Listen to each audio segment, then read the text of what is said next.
Bonjour Karine. Ouais, bonjour Cédric. Écoute, je suis ravi de te retrouver. Ça fait un moment qu'on travaille ensemble, mais je suis ravi de te retrouver parce que là, on va faire quelque chose qui a jamais été proposé sur ODM. Moi, vous proposer un nouvel outil, ou plutôt carrément une nouvelle boîte à outils, et qui s'appelle la communication disruptive. C'est la première fois qu'on le fait. Et il va même y avoir un placement de produit, comme on dit dans les séries. Mais avant que je vous parle de ça et que je vous résume de quoi on va parler, est-ce que tu peux simplement commencer par te présenter brièvement? Ok, donc moi je suis coach de dirigeants et des dirigeants pour moins de 15 salariés, freelance, peu importe finalement le statut que la personne a en face de nous. On gère une équipe de toute manière. Et donc moi j'aspire fortement à changer le monde des dirigeants de petites structures, donc de PME, un dirigeant à la fois, un secteur pro à la fois. Donc j'ai pas de secteur pro spécifique, en adoptant un management sans rapport de force.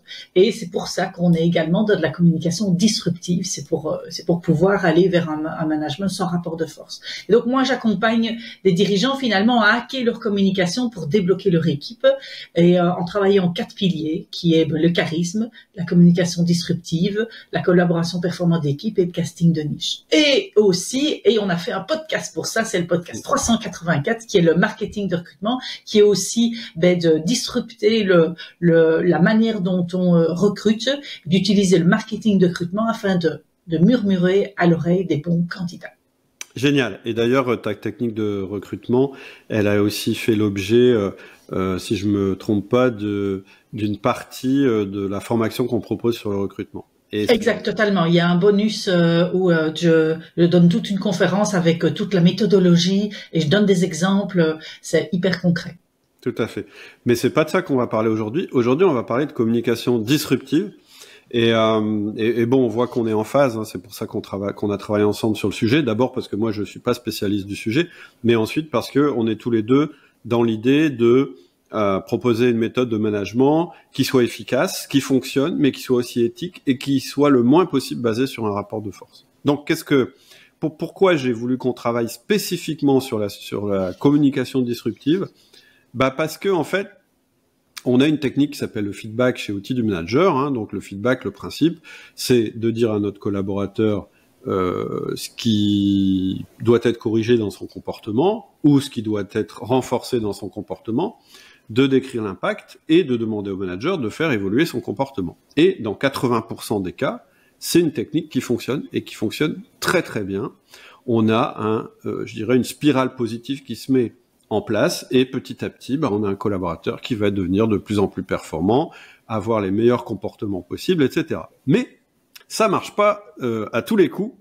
Quelquefois, on observe quasiment l'inverse de ce que je viens de décrire, c'est-à-dire que plus on va essayer de changer le comportement de notre collaborateur, d'essayer de nous expliquer avec lui, etc., plus on va avoir un engrenage infernal, c'est comme ça que je l'appelle, qui se met en place, comme si nos efforts venaient alimenter le problème et empirer les choses. Et ça, t'as beau avoir un outil feedback qui te résout 80% des cas, quand t'as un problème de ce type-là avec quelqu'un dans ton équipe, ça va empoisonner 100% de ton temps de management, de ton équipe, etc. Et donc pour moi, c'était un petit trou à la raquette dans la méthode outil du manager. Et pour moi, c'était embêtant parce que c'est comme en ligne, quand on a une situation comme ça qui se cristallise, c'est un goulot d'étranglement pour toute l'équipe. C'est-à-dire que on va complètement être bloqué à cause de ça. Notre performance va être bloquée à cause d'un bête, entre guillemets, problème de communication. Et donc, j'ai demandé à Karine de nous aider parce que je sais, Karine, que c'est ton job et que tu l'as fait de nombreuses fois et j'en suis témoin. Et donc, l'idée, c'était que tu puisses nous donner la technique pour résoudre ça. Et du coup, moi, je pense que c'est quelque chose que tout manager, tout dirigeant doit avoir dans sa panoplie. Donc, ce que je vous propose dans cet épisode, c'est qu'on commence par les problèmes, qu'on vous décrive une série de problèmes. Vous allez vite comprendre que c'est des problèmes qu'on a tous vécus ou qu'on est tous en train de vivre en ce moment. Ensuite, deuxième partie, on va faire ce que j'appelle un déclic, c'est-à-dire que on va vous proposer, une nouvelle manière de faire les choses, parce que je crois que c'est toi, Karine, qui dis ça dans la formation, c'est Einstein qui disait la pire folie, c'est de continuer à utiliser les mêmes moyens pour espérer une solution différente. Oui, la citation exacte, c'est la folie de se comporter toujours de la même manière et de s'attendre à un résultat différent. Voilà. Et donc, on va vous proposer une autre manière et un autre principe de comportement. Et puis ensuite, en dernière partie, on vous parlera de notre solution. Notre solution, c'est quoi? C'est une formation, une nouvelle formation qui s'appelle ACD, l'art de la communication disruptive. On vous décrira ça. On vous dira comment en savoir plus sur cette formation. Ce que je te propose, c'est qu'on commence par la première partie qu'on a appelée le problème. Je vais te donner 3 cas typiques que j'ai vécu ou dont j'ai eu connaissance à travers mes relations et mes interventions dans les entreprises. Et puis je te propose ensuite que tu nous donnes aussi d'autres cas que tu as vécu. Et puis en dernier, on verra comment certains de ces cas peuvent être résolus. Et puis après, on passera au déclic. Moi, le premier cas dont j'avais envie de parler, c'est celui que j'ai appelé l'associé colérique. C'est un truc que j'ai rencontré plusieurs fois dans ma carrière, alors pas personnellement, mais auprès de gens que je conseillais qui étaient associés. C'est l'exemple qu'on va prendre, je vais pas prendre les vrais noms, mais c'est Pierre et Marc qui sont associés depuis 5 ans. Et en fait, on a Pierre qui ose plus faire de remarques à Marc, parce que Marc, c'est un colérique, c'est un sanguin, et dès qu'on lui fait une remarque, ça finit par une explosion, ça finit par une prise d'otage de l'équipe, en disant, vous vous rendez compte, il ose me dire ça, etc. Bref, ça sort complètement du cadre, et ils sont dans une situation où, en fait, finalement, le dialogue est devenu très compliqué. Alors, c'est pas qu'il est devenu très compliqué, d'ailleurs, c'est que, quand j'ai eu connaissance de ce cas et comme on a parlé, en fait, Pierre, il avait décidé de plus faire de remarques. C'est-à-dire, il avait décidé de laisser tomber, d'abandonner, et finalement, ils étaient dans une situation de blocage dans leur communication. Et du coup, ça faisait que dans l'entreprise, en fait, finalement, il y avait plus de décisions importantes qui étaient prises, il y avait une mauvaise ambiance, les employés commençaient à chercher ailleurs. Bref, tout ça à cause d'un petit problème initial de communication et de tempérament qui paraissent incompatibles, et ben on avait toute l'entreprise qui en pâtissait. Deuxième exemple que j'avais envie de prendre, qui est peut-être encore plus courant, que on m'a souvent... moi j'ai déjà été confronté avec des collaborateurs, et je l'ai souvent entendu de la part de managers, c'est ce que j'appelle les larmes comme bouclier. C'est-à-dire qu'on a une personne qui est... On va prendre un exemple, on va dire Sophie, qui est une excellente comptable, mais le problème, c'est que dès qu'on lui fait une remarque, même une remarque à la outil du manager, constructive, etc., c'est-à-dire pas une remarque violente, eh bien, en fait, elle fond en larmes. Et du coup, le manager est complètement déstabilisé et il finit par éviter de faire des feedbacks. Or, quant à ça qui se passe dans une équipe, c'est une catastrophe, puisque dans une entreprise, tout le monde est censé s'améliorer en permanence. Je l'ai déjà dit souvent, hein, le principe, c'est de dire une entreprise qui s'améliore plus, elle recule sur son marché. Donc, comment on fait pour qu'une entreprise s'améliore? C'est chacune de ses composantes s'améliore. Et voilà. Et donc, là, en l'occurrence, la manager de Sophie, elle était désemparée parce que elle savait plus quoi faire. Et puis, donc, il y avait des erreurs qui se faisaient, enfin, des choses qui allaient pas. Et puis, surtout, le reste de l'équipe en pouvait plus, quoi. Était presque jalouse de cette situation où à Sophie, on peut rien dire parce qu'à chaque fois, elle pleure. Et un dernier exemple qui ressemble d'ailleurs, là c'est dans la partie relance pour paiement, une personne en fait qui fait les relances pour paiement via les mails, alors que son chef lui dit mais non, ce qui fonctionne en relance pour paiement c'est le téléphone, et elle lui dit le manager lui dit plusieurs fois, et cette personne continue, ne prend pas en compte les remarques. C'est-à-dire que elle se met pas à pleurer ou pas, elle acquiesce, elle est d'accord, et en fait elle prend pas en compte les remarques. Et là le manager il sait plus quoi faire, il se demande s'il doit virer la personne, il sait plus par quel bout le prendre, et donc on voit bien que là aussi on est dans une situation de blocage. C'était les 3 cas un petit peu emblématiques. Je suis sûr que tu en as d'autres, Karine, à nous proposer. Oui, mais pour rebondir sur ce que tu dis, il est vrai que ce que je peux remarquer aussi, c'est que quand il y a un débordement d'émotions, que ce soit des larmes, que ce soit de la colère, etc., je retrouve beaucoup de managers qui sont complètement démunis. Ils se disent, mais qu'est-ce que je fais vis-à-vis de ça, quoi. Et donc, et justement, c'est ce dont on va discuter aujourd'hui. Moi, c'est sûr alors juste interrompre, c'est sûr, en fait, idéalement, on rêve d'un monde de l'entreprise où il y aurait pas trop d'émotions, où il y aurait pas d'émotions. Et d'ailleurs, souvent, dans le management, c'est pas pris en compte ça, parce qu'on sait pas comment faire. On se dit, bah, tout le monde doit faire son travail et puis c'est tout. Qu'est-ce que viennent faire les émotions là-dedans? Et l'erreur, ce serait de nier qu'il y a des émotions. Non, il y a des émotions. Faut juste savoir quoi en faire. exact, c'est totalement ça. Oui, je résume de la même manière aussi, et je mets même une métaphore. Je dis c'est comme si les collaborateurs ou même nous, managers et ça, on devait mettre nos émotions sur le bas de la porte et puis qu'on rentrait dans l'entreprise sans. Mais on peut pas, quoi. Donc les émotions font partie de nous, quoi. Donc voilà.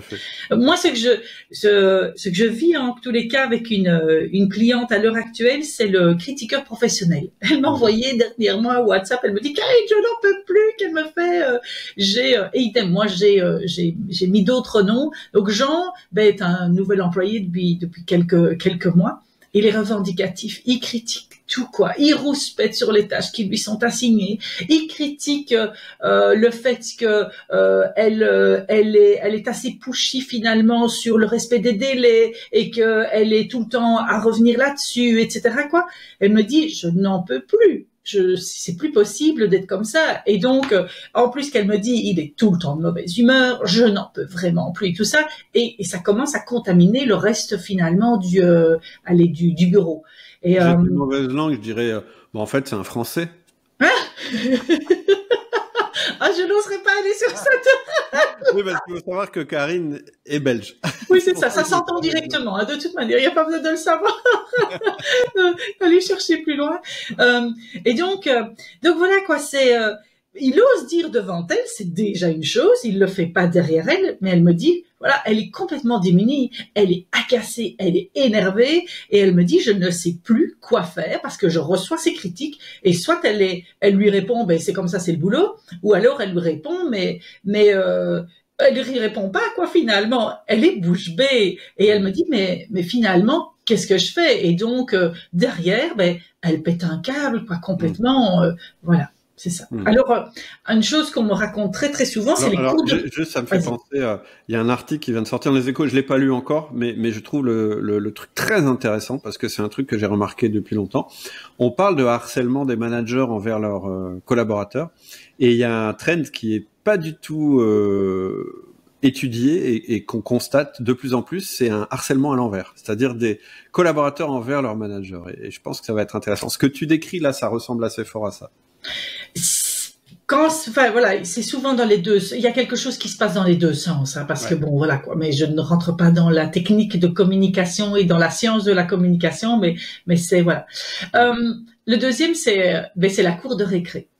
On me raconte souvent, Karine, c'est chez moi, c'est vraiment comme une cour de récré. Et donc ici, c'est deux collaboratrices, Esme et Charlotte. Elles s'aiment et en même temps, elles s'apprécient. En même temps, c'est un peu amour-haine. Quand l'une ne fait pas finalement ce que l'autre pensait qu'elle aurait dû faire, etc. Vraiment toutes les lectures de pensée qu'on peut avoir et tout ça, mais elle devrait savoir que et tout ça, comme par exemple arriver le matin et de se mettre directement au boulot sans aller lui dire bonjour. Alors là, ça commence à prendre des proportions parce que ça parle à machine à café, ça ne fait plus le boulot. Et souvent, la réaction alors qu'on a en tant que manager, c'est qu'on va voir l'une, on va voir l'autre, on essaye d'apaiser l'une, d'apaiser l'autre, etc. Mais réconciliez-vous, parlez-vous, etc. quoi. Et ça marche pas, quoi, ce truc-là. Et que finalement, nous, en tant que manager, qu'est-ce que c'est que on finit épuisé, on se dit, mais je n'ai que ça à faire de toute ma journée, à régler les problèmes de cours de récré parce que l'une ne s'entend pas avec l'autre, parce que l'une pense que l'autre a fait ça pour ceci, pour cela. Et voilà. Et donc on est pris aussi des fois là-dedans et que on a l'impression qu'on fait bien, qu'on a envie de désamorcer, mais en vérité, on met que, comme tu dis, c'est comme on met de l'huile sur le feu, quoi, finalement, parce que c'est pas la bonne méthode. Ah, On fait plus de la même chose, c'est ça. je suis hyper content que tu cites cet exemple parce que ça, c'est un truc, moi, que j'ai vécu et que j'entends souvent. Et on s'en rend pas compte parce que c'est insidieux. C'est qu'au bout d'un moment, les 1 à 1 du manager d'Esme et Charlotte, ça devient des 1 à 1 où Esme explique toutes les histoires qu'il y a dans le bureau avec Charlotte et vice versa. Et en plus, ça remonte la hiérarchie. Parce que moi, j'ai eu le cas. J'avais en plus un manager qui me racontait les déboires et les petites histoires de récréation qu'il y avait dans son service. C'est-à-dire qu'en fait, ça remontait toute la chaîne. Et en fait, on parlait plus de l'essentiel, on parlait plus que de ça. Et on s'est dit, mais comment on se sort de ce truc-là? Parce que moi, je pouvais pas dire, bah non, je veux pas l'entendre, puisque ça existait et que ça posait un vrai problème. Mais en même temps, franchement, pour s'en sortir, c'est compliqué. À part prendre les gens et les faire attention, hein, c'est pas bien, etc. Ce qui fonctionne pas. Ça, c'est un problème répandu, je suis sûr. Et j'en profite d'ailleurs pour le dire. Si jamais vous avez des cas que vous vivez et qui ressemblent à ceux qu'on vous cite, n'hésitez pas à faire un mail à cédric@outildumanager.com parce que ça nous intéresse aussi de récolter un maximum d'informations sur ce sujet. Tout à fait. Et donc, j'en ai encore un autre, c'est le solutionneur manager. Ça, j'en rencontre très, très régulièrement. Et donc, c'est Marc, il pense que dans son rôle, il est là pour trouver des solutions. Et qu'il est là pour son équipe et il est là pour trouver des solutions. Et donc, dès qu'un membre de l'équipe, finalement, vient le trouver, qui lui fait part d'un problème, eh ben, il lui donne des conseils, il lui dit ce qu'il faudrait faire, etc. Et l'embêtant, c'est qu'il voit que c'est pas mis en place.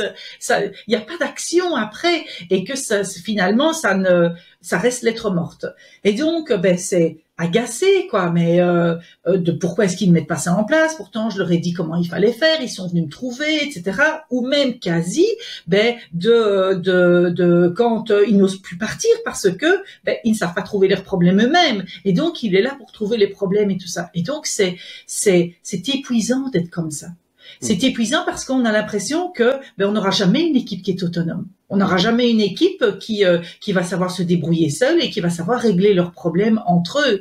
Et finalement, ben on est énervé parce qu'on se dit mais enfin c'est pas possible, j'ai une équipe d'assistés et puis on généralise sur le fait que finalement les jeunes maintenant ne veulent plus travailler ou alors que les collaborateurs et tout ça et donc on se monte le bourrichon, mais en vérité ben, c'est que il n'y a pas le bon outil, je dirais, ou la bonne méthode pour pouvoir aller hacker tout ça. Et je terminerai par c'est la trop gentille. Et je mets la trop gentille exprès parce que c'est souvent moi des femmes que j'entends là-dessus. Et donc peut-être que vous vous reconnaîtrez là-dedans. Et donc c'est Amélie, elle aime faire plaisir aux gens. Elle aime elle pense franchement que quand elle va donner, elle va recevoir d'office. Sur des grands principes comme ça, où on se dit mais plus je vais être généreuse avec mes collaborateurs, plus ils vont me le rendre et tout quoi. Mais ça se passe pas comme ça. Elle accepte des départs anticipés, elle accepte des arrivées tardives, elle accepte des desiderata. Moi, j'ai pas envie de faire ça, je fais ceci, etc. quoi. Et donc, elle accepte en disant, mais moi aussi, quand j'aurai un souci, tout ça, elles seront là pour moi, ou ils seront là pour moi. Mais ça ne se passe pas comme ça. C'est-à-dire que les collaborateurs s'en vont à 17h. C'était jusqu'à 17h que je suis payée, je m'en vais à 17h. Mais par contre, s'il y a des soucis, qu'on a besoin d'entraide, l'entraide n'est pas là du tout. Et donc, on se retrouve toute seule à pouvoir à gérer tout, à se dire ben oui c'est ma famille moi qui en pâtit, c'est ma vie privée qui en pâtit, c'est ma performance, etc. Et donc on en veut à la terre entière et on se dit de toute façon, et c'est généralement ce qu'on me dit, de toute façon je suis trop bonne trop conne. Voilà.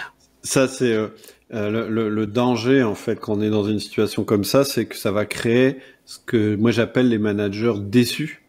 Et en fait, finalement, ça va être les plus grands tyrans ensuite parce qu'ils vont être tellement déçus par la nature humaine en disant bah j'ai donné, on m'a rien donné en retour, j'arrête. Maintenant, je deviens un salaud et ça marchera mieux. Sauf que ça marche pas mieux en général. Et j'ai bien aimé aussi le solutionneur manager. Et il y a un truc qui est important, c'est qu'en fait, souvent, tu vois, quand tu as parlé du problème, tu as dit ce gars-là pense que son rôle est de trouver des solutions. Mais en fait, souvent, quand ce gars-là va t'exposer son problème, il va pas te dire ça. Il va partir par la fin de ton truc. Il va dire, ouais, j'en ai marre parce que moi, en fait, mes collaborateurs, c'est tous des assistés et des fainéants. En général, il a pas fait la démarche, il a pas pris le recul nécessaire pour se rendre compte que c'est lui qui a généré la situation. Et c'est important de le souligner parce que on vous donne cet exemple pour que vous puissiez vous identifier. Mais si vous vous dites souvent, non, mais en fait, j'ai que des fainéants et des assistés autour de moi, vous êtes probablement dans le cas du manager solutionneur, mais vous ne vous en êtes pas rendu compte vous-même. Donc, je le redis, écoutez bien, c'est l'exemple qu'on vous a donné. Et puis, peut-être ça va déclencher un raisonnement chez vous qui va être intéressant. Et dans ce cas-là, ce raisonnement, vous pouvez nous les envoyer à cédric@outildumanager.com parce que ça nous intéresse, parce que c'est des cas qui pour nous vont être intéressants pour pouvoir les intégrer dans nos exemples et puis ça nous permet de vous donner un coup de main aussi. Alors avant qu'on passe au déclic, évidemment on est dans un podcast, tu vas pas nous donner toutes les solutions, toutes les clés, toutes les techniques parce que c'est un peu plus subtil que ça. Mais est-ce que tu pourrais nous donner des cas peut-être où tout simplement où tu as réussi avec la personne à solutionner son problème? Oui. J'en aurais des dizaines, hein, donc voilà. Et donc ici, ceux qui me viennent plus en tête, c'est j'ai accompagné une cliente. Elle s'occupe d'une très grosse bibliothèque en Belgique, et donc elle me dit, Karine, j'en peux plus, quoi. J'en peux plus parce que je reçois des reproches incessants alors que j'apporte des solutions, alors que je veux faire fonctionner l'équipe, je veux que ça tourne mieux, etc. Mais on me reproche tout le temps que c'est pas ce qu'il faut, que c'est pas comme ça qu'il faudrait faire, etc. quoi. Et elle a même reçu de certaines collaboratrices des remarques comme quoi c'était pas un bon manager. Donc c'est complètement meurtrie et en plein doute que finalement elle arrive chez moi. Et donc on a travaillé ensemble sur au niveau de ACD, donc de l'art de la communication disruptive. On a travaillé donc la première technique fondamentale et on a travaillé finalement le consensus de groupe. Et donc qu'est-ce qu'elle a eu après? Elle m'a dit, c'est quand même fou, quoi. Je pensais que je faisais bien ce que je faisais, mais depuis que je disrupte la chose ou que je hack la chose, etc., les solutions, elles viennent des personnes, alors que avant, elles demandaient aussi, est-ce que quelqu'un a une idée, etc., quoi. C'est pas la bonne méthode, je dirais, de faire. À un moment donné, ça le deviendra parce que l'équipe sera habituée, mais il faut amorcer tout ça. Et donc, il y a une manière finalement d'amorcer ça. Et elle me disait, tu sais, quand je fais ça maintenant, les gens prennent beaucoup plus leurs responsabilités. Il y a plus de toute façon, je sais très bien que c'est moi dont on parle, etc. quoi. Plus de personnes qui le prennent personnellement. Je n'ai plus ça. C'est les solutions. Ça devient plus facile finalement de faire évoluer l'entreprise. Génial. Donc ça c'était un des premiers. L'autre c'est j'accompagne beaucoup de vétérinaires et donc j'ai un vétérinaire qui me dit, tu sais, avec mes assistantes, j'en ai certaines, elles sont plus du tout performantes, mais je leur fais tout le temps les mêmes remarques. J'insiste tout le temps sur les mêmes choses. Je vois qu'elles arrivent avec des pieds de plomb, etc. Et donc elle a envie qu'elles s'en aillent. Mais ça ne se passe pas parce que l'un et l'autre n'osent pas en parler, parce que voilà, quoi, parce que c'est un sujet quasi qui est tabou de parler, de se dire bon et quoi alors, qu'est-ce qu'on fout encore ensemble, quoi, finalement. Et donc au fur et à mesure, les relations sont plus difficiles parce que là ici le vétérinaire est beaucoup plus agacé, l'assistante se renferme, etc. Donc les relations sont vraiment très très dures. Mais pourtant cette personne, elle reste toujours là, elle ne quitte pas. Et donc on a appris on en discute également durant la formation, c'est la technique descente du train. Et donc, et elle m'a dit, c'est fou, quoi. J'ai fait ça, qu'elle me dit, en réunion avec toutes mes assistantes. Les deux que j'avais pointées sont venues après et m'ont demandé, ok, mais comment est-ce qu'on fait pour justement descendre du train, quoi. Elle me dit, c'est quand même fabuleux. C'est un truc dont j'avais extrêmement peur et qui, en vérité, est d'une facilité quand on a compris comment ça fonctionnait. Et après, on peut se mettre à table et on est tous apaisés parce qu'on sait que on va trouver une solution pour pouvoir se quitter, parce que se quitter, c'est une des solutions finalement en entreprise. Génial. Voilà. Alors j'ai eu dernièrement encore une cliente qui me dit, tu sais, j'ai souvent des gens comme ça en réunion qui sont vachement remontés, qui quand on aborde un sujet, quoi, ça pète et tout ça, quoi, ça dit ce que ça a à dire, mais avec une violence pas possible. Et ce qu'elle faisait, c'est qu'elle rentrait dans l'arène avec elle, avec ces personnes-là. Et donc, elle leur disait, elle se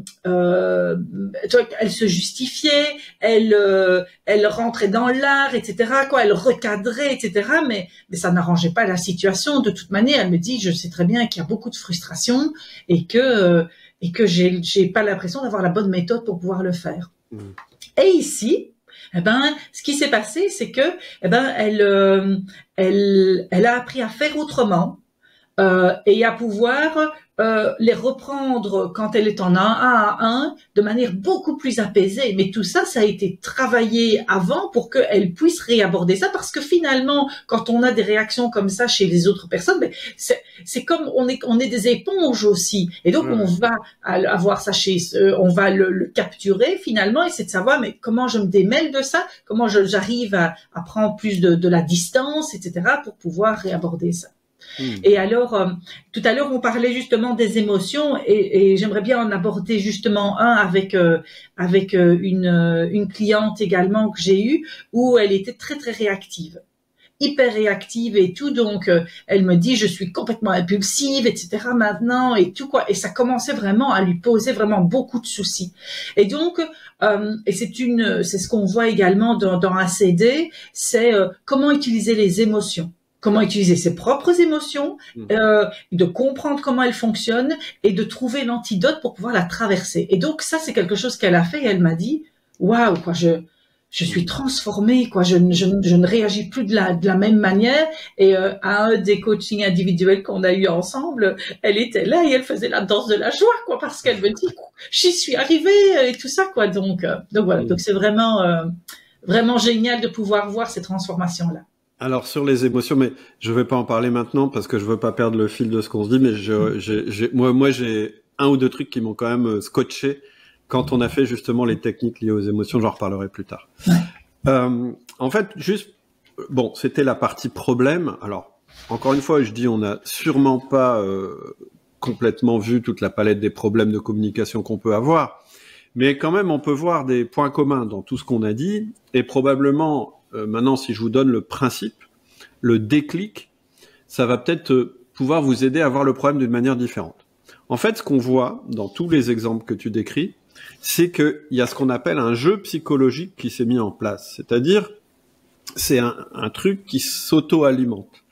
Et quand il y a ça qui s'est mis en place, on est un peu désemparé. Parce qu'on se dit, soit je continue parce que je veux vraiment que ça se résolve, mais on se rend compte qu'à chaque fois qu'on fait ça, le problème devient encore plus cristallisé, ou il empire, ou il gagne d'autres personnes dans l'équipe, ou la tentation, ce serait de rien faire. Mais si on fait rien, il n'y a aucune raison pour que ça se résolve tout seul. C'est ce que tu disais quand tu disais, en fait, elle espère qu'elles vont partir. Non, les gens, si tu ne prends pas le problème de la bonne manière, ça va pas se passer, quoi.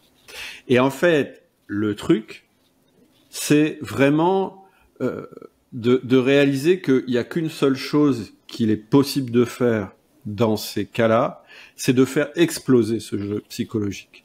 De le faire exploser en étant disruptif. En fait, peut-être que si je prends une analogie, tu me diras si elle te paraît juste, c'est comme si actuellement, vous étiez tous les deux, ton collaborateur, et d'ailleurs c'est pas que des collaborateurs, ça peut être un collègue, ça peut être un associé, ça peut être un supérieur hiérarchique, mais c'est comme si tous les deux, vous étiez dans le même train, sur des rails, et à chaque fois que vous abordez le problème, c'est comme si vous remettiez du charbon dans la chaudière. Et le problème, c'est que oui, ça va avoir un effet, le train va accélérer, mais il est toujours sur les mêmes rails, donc il va pas accélérer dans la bonne direction. Et moi, la manière dont je vois la communication disruptive, c'est une manière, alors c'est un peu extrême, mais de faire dérailler le train pour qu'il puisse être sur d'autres rails et que vous repartiez dans une bonne direction. Est-ce que ça te semble une analogie qui convient? Oui, tout à fait. On est vraiment dans ce qu'on disait tout à l'heure à propos de la citation d'Albert Einstein. On va faire plus de la même chose, et plus de la même chose, c'est de remettre du charbon dedans. Et donc, et de se dire, mais, et si j'arrêtais de mettre du charbon? Voilà, c'est ça.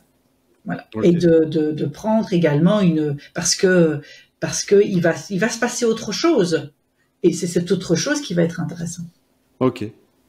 Est-ce que tu peux nous donner des principes, sans rentrer dans le détail, mais donner un peu un principe de ce qui se passe et de ce qu'il faut faire?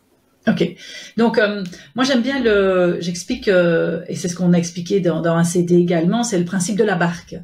La communication, c'est comme si on était deux personnes dans une barque sur un plan d'eau.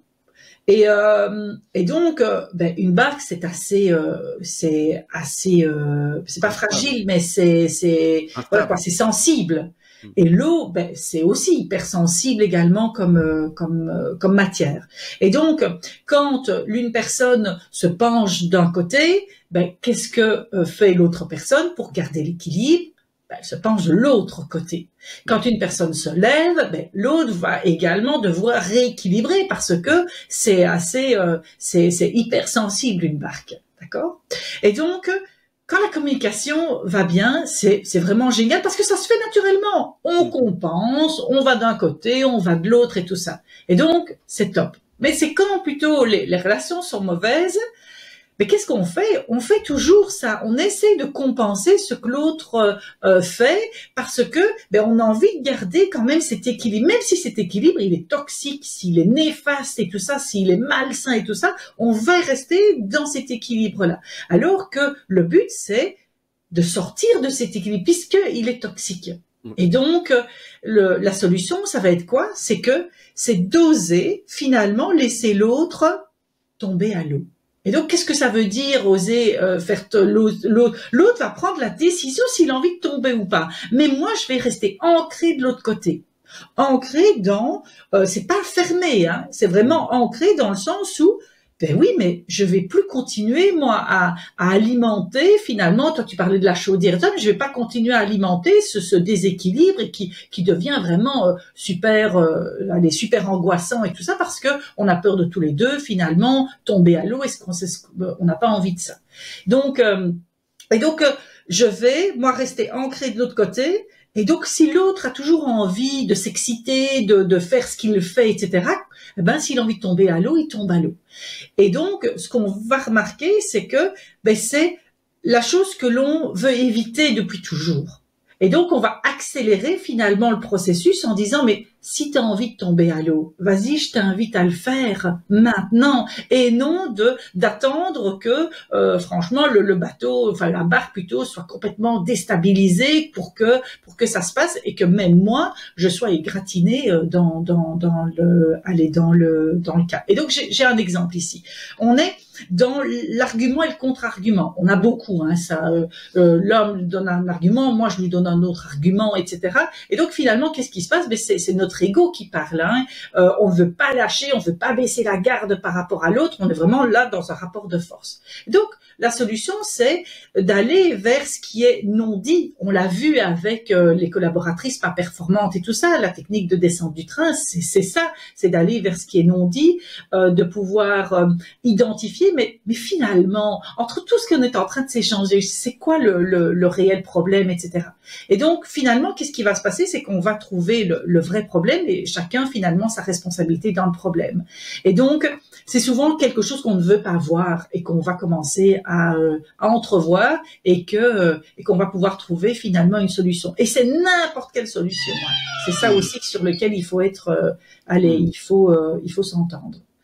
Souvent, on n'a même pas conscience quand on est dans un jeu. C'est ça qu'il faut dire. C'est qu'on voit qu'il y a un problème, on est énervé par la personne, mais on se rend pas compte de ce qui se joue. Exact. Et du coup, on se rend encore moins compte de ce que ça veut dire laisser tomber l'autre à l'eau. C'est là où la clé, elle est quand même là, parce que sinon on peut faire des bêtises. Hein. On peut réagir de la mauvaise manière. Il y a un autre concept qui m'intéressait avant justement qu'on passe aux erreurs à pas commettre. Tu parlais aussi des deux types d'escalade qui peuvent exister quand une relation est conflictuelle ou qu'elle fonctionne mal. Bon, il y a un jeu psychologique en tout cas. Oui, tout à fait. Donc on a deux types d'escalade. Soit alors on a une escalade où l'une personne va être beaucoup plus va avoir la force de son côté, et l'autre va comme si elle se soumettait à l'autre. Et donc, par exemple, ça va être plus par le fort, plus je vais me taire. Et ça va continuer comme ça. Et donc, ça, c'est une forme d'escalade parce que on va s'éloigner de plus en plus. Et donc, l'un va prendre plus de pouvoir sur l'autre, mais l'autre, finalement, en se taisant, prend un certain pouvoir également sur l'autre. Donc, c'est quand même, on est toujours dans des relations de pouvoir ici ou dans un rapport de force, mais c'est un rapport de force où on a l'impression finalement qu'il y a une victime qui est là et un coupable, mais chacun joue un rôle dedans et c'est une forme d'escalade. Et l'autre forme d'escalade, c'est là où j'aime bien la métaphore où je te mets une bombe, l'autre me met deux bombes. Je te fais un attentat sur un marché, je te fais autre chose et tout ça chez toi et tout ça. Et donc on commence à escaler la chose où en entreprise ça peut être je te mets une peau de banane, l'autre fait de la rétention d'informations et puis alors je vais trouver le manager pour pouvoir avoir plus aller être bien vu de sa part, etc. Et voilà. Et donc on est vraiment dans une escalade comme ça, ou alors on le voit encore plus quand il y a vraiment des cris. C'est celui qui criera le plus fort. Et que finalement, des fois, il y en a certains qui en arrivent aux mains parce que ils pensent qu'ils n'ont plus que cette solution-là. Mais en vérité, c'est une escalade. Et c'est de se rendre compte, et comme tu l'as dit tout à l'heure, c'est inconscient. À un moment donné, c'est se rendre compte, je suis dans une escalade. OK. Qu'est-ce que je fais maintenant pour couper cette escalade? Et c'est ça la disruption. C'est comment je coupe ce truc-là, comment j'arrête ce rapport de force-là. Et donc, c'est ça qu'on voit ensemble. Ouais, donc vous avez bien compris, il y a une partie que vous pouvez détecter le fait qu'il y a un problème, et c'est un peu ce qu'on a décrit tout à l'heure, mais en plus il y a une dynamique qui est en œuvre. Et c'est ça qu'il faut comprendre, c'est que il y a une partie, j'ai une situation problématique, puis il y a la dynamique, c'est-à-dire que j'ai une situation problématique qui va d'une manière ou d'une autre s'empirer, de deux manières que tu as décrites, de deux manières possibles, avec une aggravation qui devient de pire en pire. Et l'intérêt d'avoir une technique de communication qui évite l'escalade, ça permet déjà de résoudre un problème qui est déjà présent, qui vous pourrit déjà l'existence, mais encore mieux, ça permet de détecter suffisamment à l'avance un problème qui est en train d'advenir. Et ça, c'est la partie plus long terme de ce qu'on vous propose. Il y a une partie court terme, c'est il y a le feu, il faut que je fasse quelque chose, et puis il y a une partie long terme qui est à l'avenir, je vais avoir tous les outils justement pour désamorcer une escalade potentielle. Et ça, c'est vachement important. Moi, je suis beaucoup plus dans ça, dans la prévention. Moi, j'ai appris à anticiper et justement à sentir, en plus, quand on fait les 1 à 1 et qu'on est dans la technique d'outils, on sent tout ça se mettre en place. Mais souvent, on se dit, ouais, mais ok, c'est en train de se mettre en place, mes outils marchent pas, j'y arrive pas, qu'est-ce qu'il faut que je fasse? Et l'intérêt, là, c'est d'avoir une boîte à outils à expérimenter avant que ça soit complètement pourri.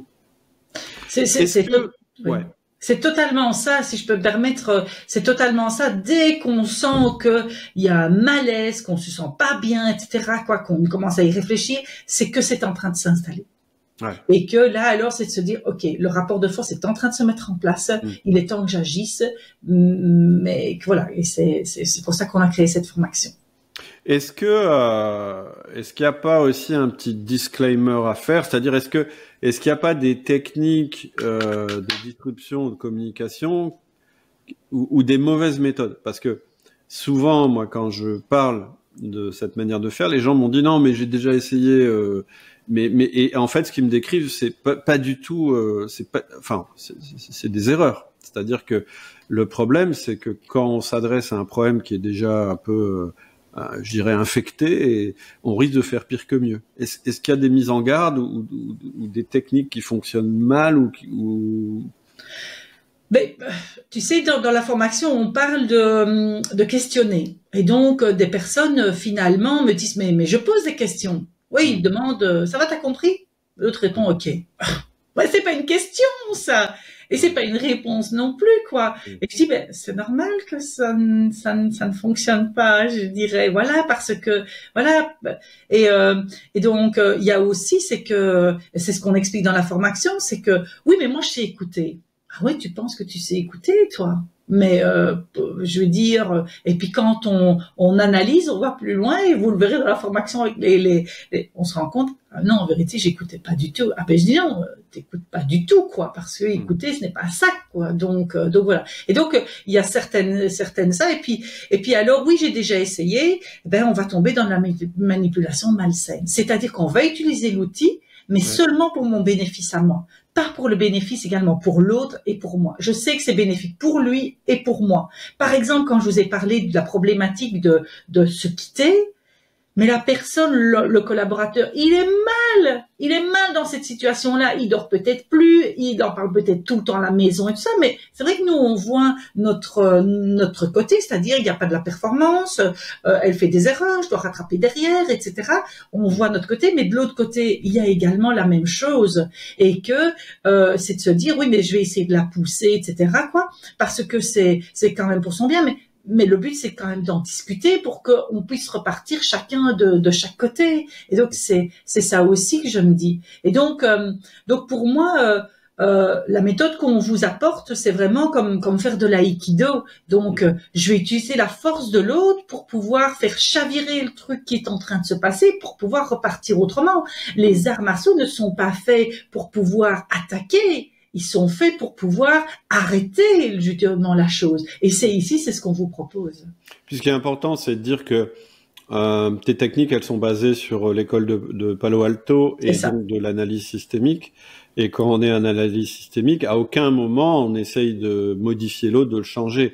On comprend que c'est un système qui s'est mis en place, dont on fait partie.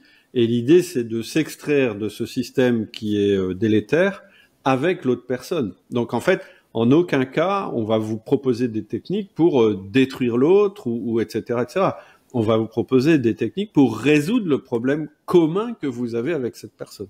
C'est important de le dire parce que sinon, alors c'est sûr, toutes ces techniques, elles sont hyper puissantes et elles peuvent être utilisées pour quelque chose de néfaste. C'est pas du tout ce qu'on propose. Hein. Non, pas du tout. Non, pas du tout, parce que le but ici, c'est d'ouvrir les chakras au niveau d'avoir une pléthore de solutions. Souvent, on se dit, c'est à cette solution-là que j'aimerais bien l'amener, mon collaborateur.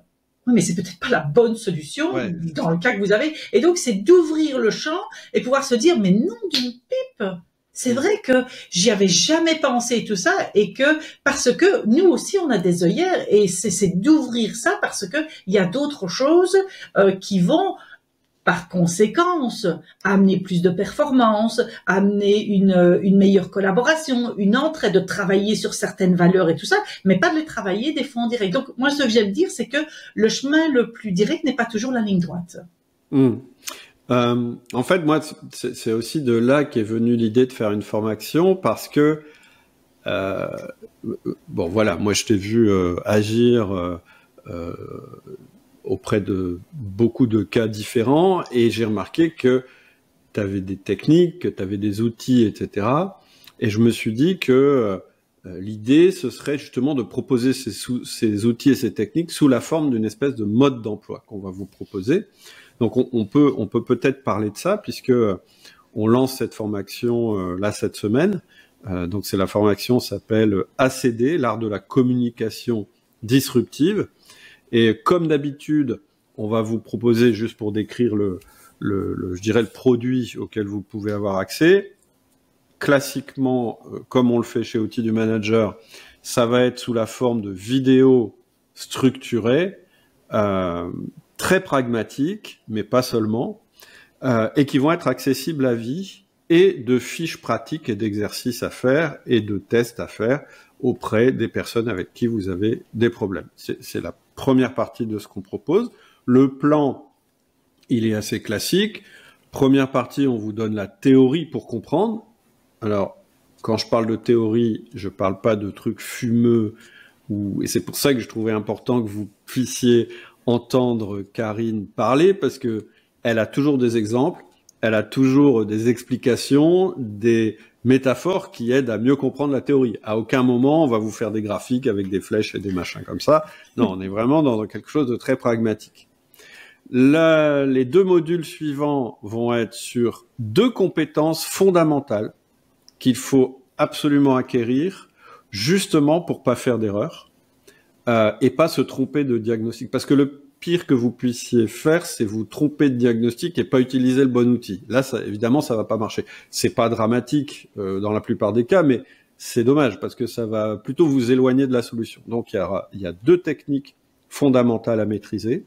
Et après, on vous propose dans les 2 modules suivants 2 boîtes à outils complètes et à nouveau pragmatiques. La première boîte à outils, elle est basée sur les émotions, c'est-à-dire qu'on va prendre, je sais plus, on a 8 ou 9, je sais plus combien exactement, et on va vous dire ce qu'il faut faire exactement quand soit vous ressentez cette émotion, ou soit la personne à qui votre interlocuteur, là où il y a un problème, vous présente cette émotion ici. Comment on fait pour s'en servir pour résoudre le problème?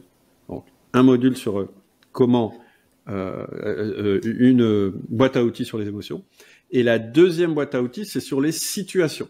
Et là, on va prendre des cas très concrets qui, je pense, qui représentent 90% de ce qu'on peut trouver comme cas et qui vont être plus spécifiques que ce dont, dans la résolution, que ce dont on a parlé dans les 2 techniques fondamentales. Il faut comprendre que quand on fait une formation, on veut que vous puissiez déjà tout de suite comprendre ce que vous faites, parce que c'est quand même la base, que vous puissiez tout de suite aller résoudre un problème qui vous empoisonne depuis toujours, parce que ça va vous permettre de vous dire « Ah ouais, ça marche », mais que vous ayez aussi les outils à long terme pour continuer à, je le disais tout à l'heure, à détecter des cas qui pourraient mal aller, etc. Et ça va être plutôt les 2 compétences fondamentales qui vont vous permettre de le faire. Et notre objectif avec Karine, ça a été vraiment que ce soit super pragmatique, type boîte à outils, mais qui est aussi cet aspect long terme avec les 2 techniques fondamentales qui vont vous permettre vraiment de modifier votre manière de communiquer en général et d'anticiper les problèmes. Et moi, ça, c'est vraiment, je veux dire, il n'y a pas un aspect pour moi qui m'a plus aidé que l'autre. Les 2 sont vraiment utiles parce qu'ils se nourrissent l'un l'autre. Exact. Pour ne pas tomber justement dans de la manipulation, dans quelque chose de malsain, etc. Il faut pouvoir avoir ces 2 techniques fondamentales. Pourquoi? Parce que ça va installer le fait d'utiliser le reste et d'être dans la bonne intention. C'est surtout ça. Parce que si l'intention n'est pas alignée, ces techniques sur mesure ne fonctionnent pas. L'autre va détecter, c'est téléphoné, quoi, le truc. Donc, oui. Donc voilà. C'est vrai que j'ai oublié de dire ça. Si vous prenez juste la technique isolée que vous avez entendue ou qu'on vous a décrite, puis que vous pointez tout d'un coup avec le collaborateur en disant bah voilà, il va vous voir venir de loin, ça va pas marcher. Alors je dis pas qu'il faut le manipuler et pas lui dire que vous êtes en train d'essayer de résoudre, c'est pas ça que je dis, mais il va sentir que tout d'un coup vous avez changé d'attitude, etc. Mais voilà, il faut que ce soit vraiment quelque chose qui soit adapté à la situation et qu'on n'ait pas une impression d'artificiel en fait. Je disais que ouais, il y a un truc moi qui m'a, au début je me suis dit bah tiens c'est bizarre, dans les émotions, il y a 2 émotions moi dont tu dis qu'elles, en fait elles peuvent être négatives et moi c'est vraiment 2 émotions que j'ai jamais perçues négativement. Et quand tu me l'as expliqué immédiatement, j'ai plein de cas qui me sont venus en tête et je me suis dit ah bah ouais. Et ces 2 émotions, et c'est étonnant, hein, c'est la joie et la sérénité. Moi, je me suis toujours dit, non, mais quelqu'un qui est joyeux ou quelqu'un qui se sent serein, etc., comment on peut se dire que c'est vraiment un problème?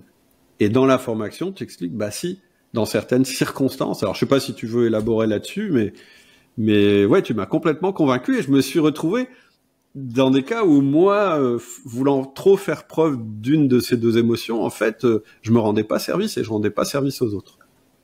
Non, tout à fait. Non, tout à fait. C'est vrai que quand on parle de la joie, on se dit, mais c'est génial d'avoir des collaborateurs qui sont hyper joyeux et tout ça.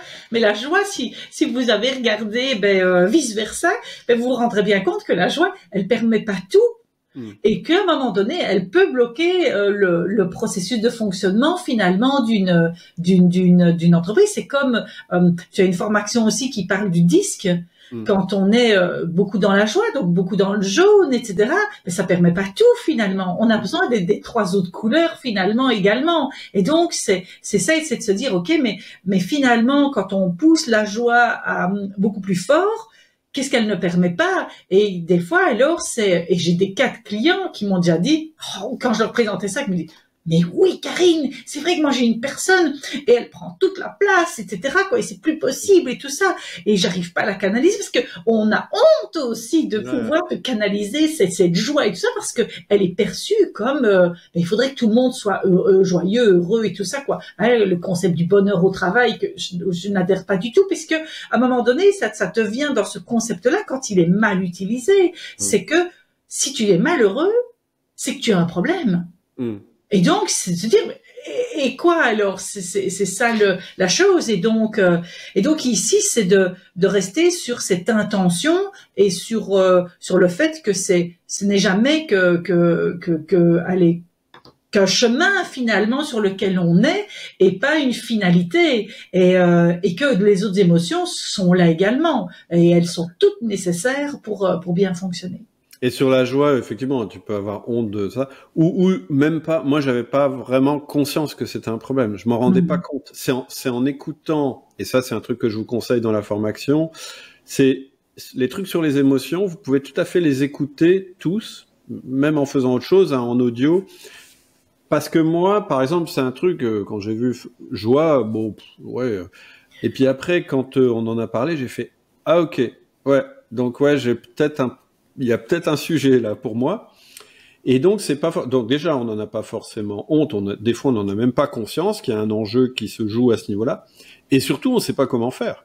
Parce que l'idée c'est pas, je dirais, de déglinguer le gars qui est joyeux parce que c'est quand même positif, mais de savoir comment utiliser cette émotion ou comment je dirais aller voir ce qu'il y a derrière pour que ça se passe mieux. Et c'est là que c'est pas dans un podcast que vous allez pouvoir résoudre ce genre de truc, c'est vraiment en étant spécifique et en connaissant l'outil. Mais on a ajouté, et on va finir là-dessus, 2 choses qui sont uniquement disponibles pendant le lancement de cette formation. C'est pour les gens qui ont rejoint cette formation, c'est-à-dire pour les élèves de la formation, on va vous proposer un live privé où vous allez pouvoir exposer vos cas. C'est-à-dire que Karine, surtout Karine, parce que c'est la spécialiste, mais Karine et moi, on va prendre vos cas spécifiques et on va vous guider vers les bons outils et les bonnes choses à faire. Parce que de temps en temps, on peut pas savoir trop comment faire. Par contre, ce qu'on demande, évidemment, aux gens qui vont participer au live, c'est quand même d'avoir écouter la formation, etc., etc. Mais voilà, on vous propose un live. C'est uniquement réservé aux inscrits pendant le lancement.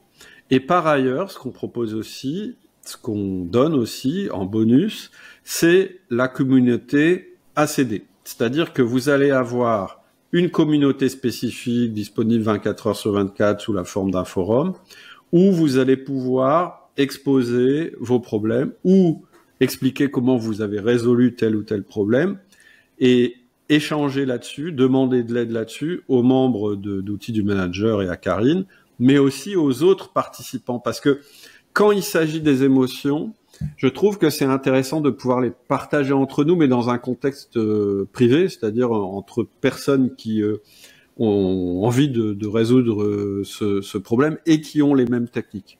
Donc, il y a la formation. C'est une série de vidéos, c'est le lancement maintenant. Je vous incite, si vous êtes intéressé à le faire, c'est quelque chose qui est accessible à vie. Par contre, on ouvre juste les portes pendant le lancement, ensuite ce sera fermé. On les rouvrira certainement l'année prochaine, mais pour l'instant, si ça vous intéresse, c'est maintenant. En plus, quand on fait le lancement, le prix est toujours plus intéressant. Et puis, il y a le live, qui est pas obligatoire, mais que je vous conseille, parce que je pense que c'est vraiment une partie intéressante. Et puis, il y a la communauté. Voilà. Si vous voulez avoir accès à la formation, il n'y a qu'un seul moyen, il faut que vous vous abonniez au mail privé, parce qu'on en parle cette semaine dans les mails privés. Il y aura un lien en descriptif du podcast pour vous abonner au mail privé, ce qui est totalement gratuit. Ça vous permettra déjà d'avoir d'autres informations sur la communication disruptive, puisque on a écrit une série de mails privés justement pour vous en parler plus en détail. Et puis, ce sera aussi de cette manière-là que vous pourrez accéder à des conditions favorables à cette formation pour son lancement. Voilà. J'espère que ça vous a intéressé, que ça vous a donné envie d'aller plus loin. Et puis surtout, n'hésitez pas, via les mails privés, à nous exposer les problèmes de communication que vous avez actuellement avec vos collaborateurs. Okay. Karine, est-ce que tu as quelque chose à nous dire pour le mot de la fin ? Ben en tous les cas, je vais revenir sur le live. C'est que il faut savoir que c'est vraiment ma zone de génie. C'est la chose où je suis en flow à ce moment-là et c'est assez évident pour moi de prendre de la hauteur, de voir et tout ça. Tu le disais, j'ai cette capacité-là à pouvoir analyser. Et donc également, ce que j'observe chez mes clientes, c'est que ça les sécurise aussi parce que ça va être disruptif. Comme c'est disruptif, c'est de pouvoir se sentir en sécurité, de se dire elle m'a donné des détails supplémentaires, elle m'a dit comment calibrer ça dans mon cas à moi, etc. Et encore dernièrement, hier j'ai reçu un WhatsApp d'une cliente qui m'a dit voilà, je l'ai fait, Karine, merci qu'elle me fait parce qu'elle est passée à l'action, parce que pourtant elle avait vu comment faire et elle y est allée et elle m'a dit waouh, c'est top parce que je vais pouvoir, elle, en tous les cas, c'était de pouvoir consacrer son week-end à ses enfants et elle m'a dit, mes filles vont être tellement contentes, quoi. Voilà. Génial. En tout cas, moi, c'est ce que j'adore, c'est de la résolution de problèmes, c'est de la communication, ça va vers le plus positif, vers le meilleur. C'est pas quelque chose qui est fait sous le mode contraignant. Donc voilà, moi je trouve que c'est des aventures qui sont formidables et c'est pour ça qu'on avait envie de vous y faire participer. Si vous avez envie de nous rejoindre, si vous avez envie d'évoluer vous aussi vers cette manière de résoudre les problèmes et de manager ou d'avoir de meilleures relations avec votre entourage, n'hésitez pas, il y a juste un lien à cliquer en descriptive. On vous dit à bientôt et Karine, je te remercie infiniment. Merci à toi Cédric. Et si vous voulez nous retrouver tous les deux, vous savez ce qu'il vous reste à faire. À bientôt. À bientôt.